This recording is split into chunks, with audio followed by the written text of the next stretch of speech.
আসসালামু আলাইকুম, সবাই কেমন আছেন? আলহামদুলিল্লাহ আমি ভালো আছি।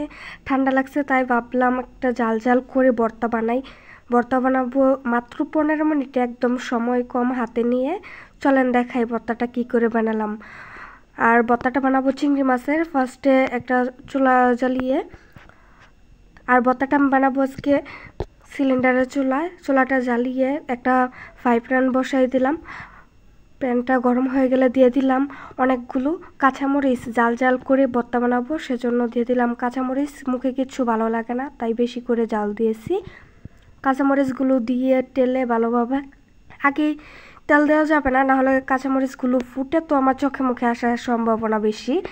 তারপর কাঁচামরিচগুলো যখন ভালোভাবে ফুটে আস্তে আস্তে ভাজা হয়ে গেছে, টালা হয়ে গেছে যেটাই বলেন আর কি, তারপর এখানে দিয়ে দিচ্ছি বেশি করে পেঁয়াজ কুচি, দিয়ে দিচ্ছি বেশি পরিমাণে দেশি রসুন, দিয়ে ভালোভাবে হালকা পরিমাণে টেলে নিয়েছি। তারপর দিয়ে দিচ্ছি হালকা করে, একদম হালকা পরিমাণে দিয়ে দিয়েছি সয়াবিন তেল। সরিষার তেল দিলেও ভালো হয়, যেহেতু এটা সবাই খাবে, সবাই বেশি সয়াবিনের তেল খেয়ে অভ্যস্ত, তাই এখানে দিয়ে দিলাম সয়াবিন তেল। দিয়ে ভালোভাবে এটাকে হালকা পরিমাণে হলুদ দিয়ে দিলাম কালার হওয়ার জন্য।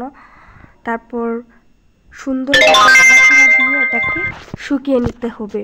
যখন পানিটা শুকিয়ে একদম এগুলো ভালোভাবে ভাজা ভাজা হয়ে যাবে, আর তেলটা কেন অল্প পরিমাণে দিয়েছি, নাহলে পেঁয়াজ রসুনগুলো মুচমুচে হয়ে যাবে, আর মুচমুচে পেঁয়াজ রসুন একদমই বেরেস্তার মতো ভালো লাগবে না। তারপর ভাজা হয়ে গেছে, এখানে একটা ছোট প্লেটে তুলে নিলাম।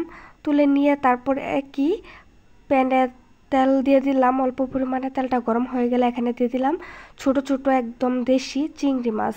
চিংড়ি মাছগুলো দিয়ে ভালোভাবে নাড়াচাড়া দিয়ে চিংড়ি মাছের যে পানিগুলো আছে ভালোভাবে শুকিয়ে নেব। ও মা, শুকানো হতে না হতে চিংড়ি মাছগুলো তো লাফালাফি শুরু করে দিয়েছে।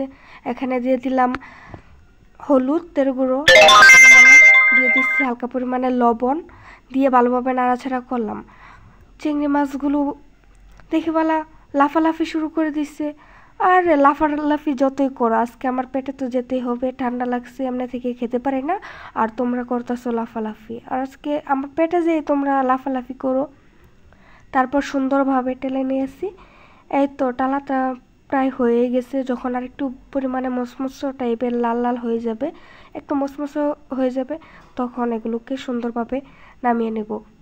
এখন অবধি তাদের লাফালাফি কিন্তু থামে নাই, তারা এখন অবধি লাফালাফি করে যাচ্ছে। একদম গরম হয়ে গেছে, লাফালাফিটা থামার তাদের নামই নাই। এই তো হয়ে গেছে, আমার চিংড়ি মাছগুলো টালা হয়ে গেছে। এখন যত ইচ্ছা তত লাফালাফি করো, পাটায় যেয়ে তারপর লাফালাফি করো, দেখি কত করতে পারো লাফালাফি। তারপরে এখন এগুলো একটা বাটিতে নামিয়ে নিব। এই তো নামিয়ে নিলাম, চিংড়ি মাছগুলো মচমচে করে ভেজে নিয়েছি।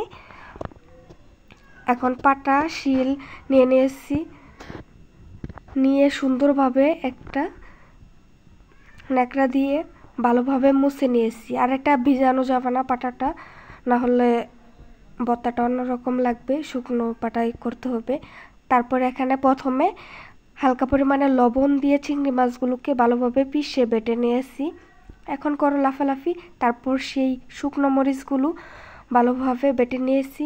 তারপর বেটে নিলাম পেঁয়াজ রসুনগুলো, সাথে কিন্তু প্রত্যেকটা বাটার সাথে সাথে হালকা পরিমাণে লবণ দিয়ে দিচ্ছি। আবার লবণটা এতটা বেশি দেওয়া যাবে না, না হলে তেতো হয়ে যাবে, খাওয়ার মজাটাই শেষ হয়ে যাবে। এমনি থেকেই তো মুখে কিছু ভালো লাগে না, ঠান্ডা লাগছে, তাহলে আমার এত কষ্ট করে এই ভর্তা বানিয়ে লাভটা কী? আর ভর্তাটা বানিয়েছি আমি মাত্র 15 মিনিটে। তারপর সেই ভর্তাটাকে ভালোভাবে হাত দিয়ে মিক্স করে নিয়েছি। ভর্তাটা আরেকটু পরিমাণের ভালোভাবে নেফিস করতে পারতেন, আমকর যেহেতু এভাবেই খাবে তাই এভাবেই